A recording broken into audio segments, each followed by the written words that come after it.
انشاءاللہ تعالی جب ہم اپنے دلوں کا جائزہ لیتے ہوئے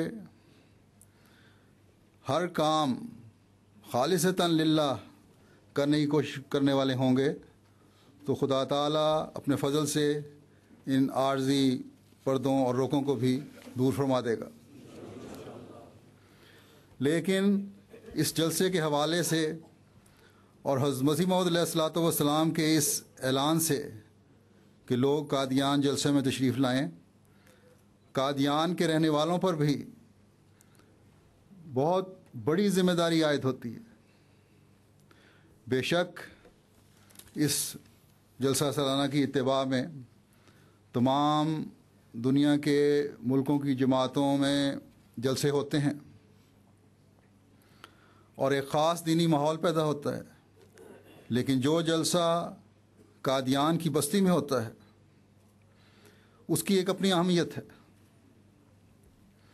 اور دنیا بھر میں احمدیوں کے دلوں میں اس بستی میں منعقد ہونے والے جلسے میں شمولیت کے لیے ایک خاص جذبہ پایا جاتا ہے، ایک شوق پایا جاتا ہے۔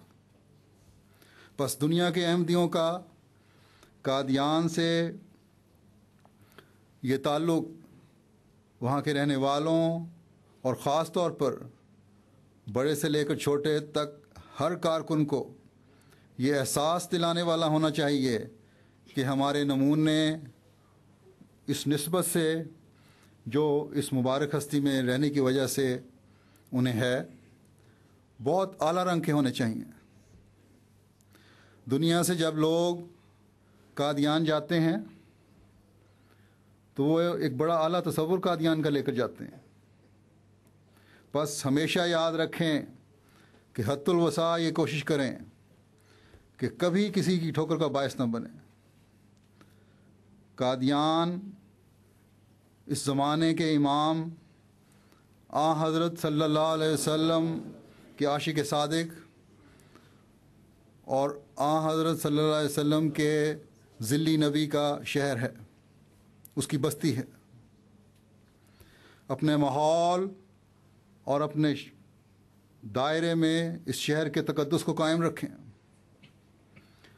اور اس کا تقدس قائم رکھنا قادیان کے رہنے والے ہر باسی کا فرض بنتا ہے، ہر احمدی کا فرض بنتا ہے۔ عام طور پر اور یہ ہر ایک کو یاد رکھنی چاہیے بات کہ جو بھی احمدی وہاں رہ رہا ہے اس کا فرض ہے کہ اس قادیان کی بستی کے تقدس کو قائم رکھے، اور خاص طور پر جو جماعتی کارکنان ہیں، جو واقف دین زندگی ہیں، ان پر یہ اس سب سے بڑھ کر ذمہ داری عائد ہوتی۔ بس اس اہمیت کو سمجھتے ہوئے ان جلسوں میں سب سے زیادہ کارکنوں کو، واقفین زندگی کو اپنے گریبانوں میں جھانکنے کی ضرورت ہے، نہ صرف قادیان میں بلکہ دنیا کی ہر جگہ۔ ہمیشہ یاد رکھیں کہ آج شاعر اللہ کی حفاظت کا اعزاز جو ہے وہ خدا تعالیٰ نے قادیان میں رہنے والے احمدیوں کے ذمہ لگایا ہے۔ جس بستی میں جلسے پر آ کر بالمواجہ دینی فائدہ اٹھانے کا اعلان حضرت مسیح موعود علیہ الصلوۃ والسلام نے فرمایا تھا،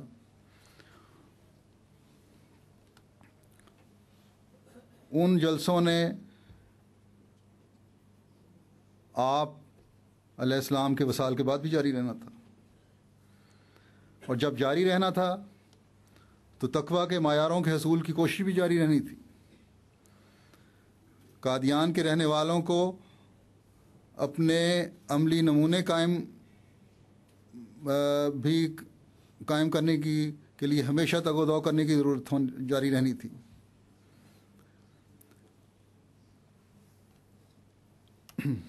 قادیان جس میں جب ایک احمدی جاتا ہے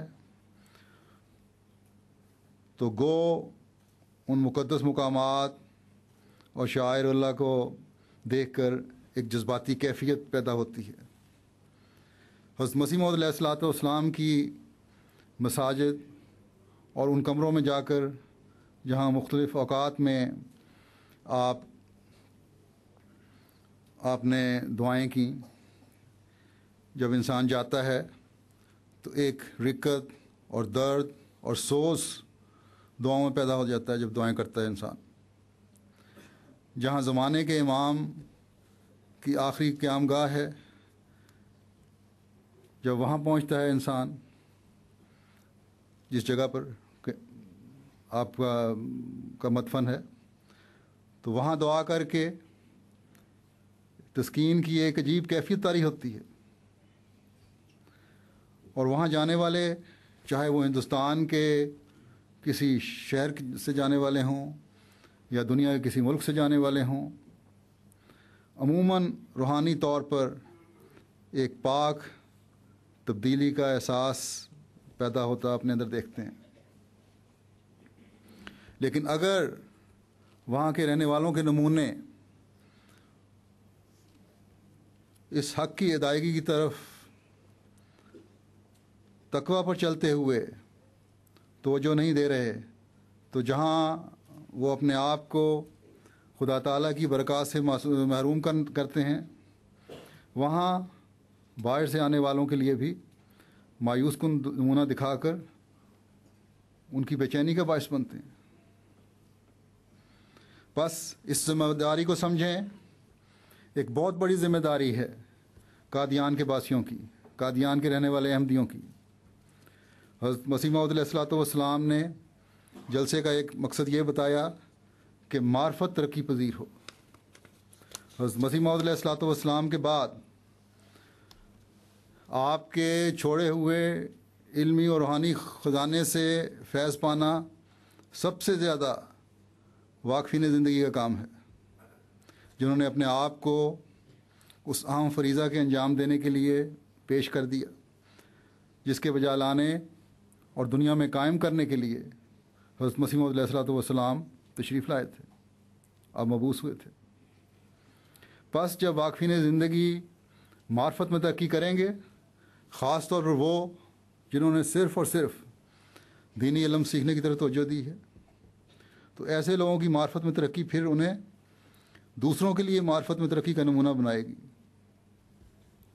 حضرت مسیح موعود علیہ الصلوۃ والسلام کے ماننے والوں کو تو خدا تعالیٰ کے فضل سے یہ معرفت تو حاصل ہے، جس کے بارے میں حضرت مسیح موعود علیہ الصلوۃ والسلام نے ایک جگہ فرمایا کہ در حقیقت کوئی شخص خدا کو شناخت نہیں کر سکتا جب تک اس حد تک اس کی معرفت نہ پہنچ جائے کہ وہ اس بات کو سمجھ لے کہ بے شمار کام ایسے ہیں کہ جو انسانی عقل سے بالا تر اور بلند تر ہیں.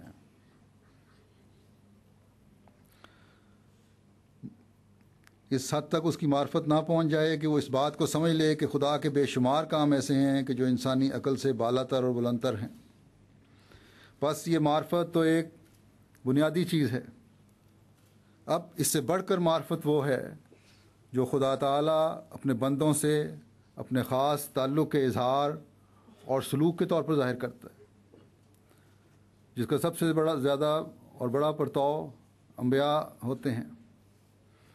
اس کے لیے خدا تعالیٰ نے بعض اصول بھی بیان فرما دیے ہیں ہم مسلمانوں کے لیے، احمدیوں کے لیے.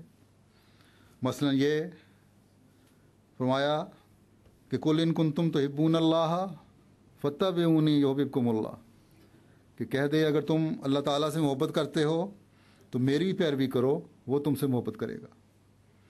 اب حضرت صلی اللہ علیہ وسلم کی پیروی کیا ہے؟ یہ آپ کے اس پر چلنے کی کوشش ہے، آپ کی لائی ہوئی شریعت پر عمل کرنے کی کوشش ہے. آپ کے نمونے سخت تنگی کے حالات میں بھی ہمارے سامنے ہیں، اور اس وقت بھی ہمارے سامنے ہیں جب آپ کو حکومت ملی.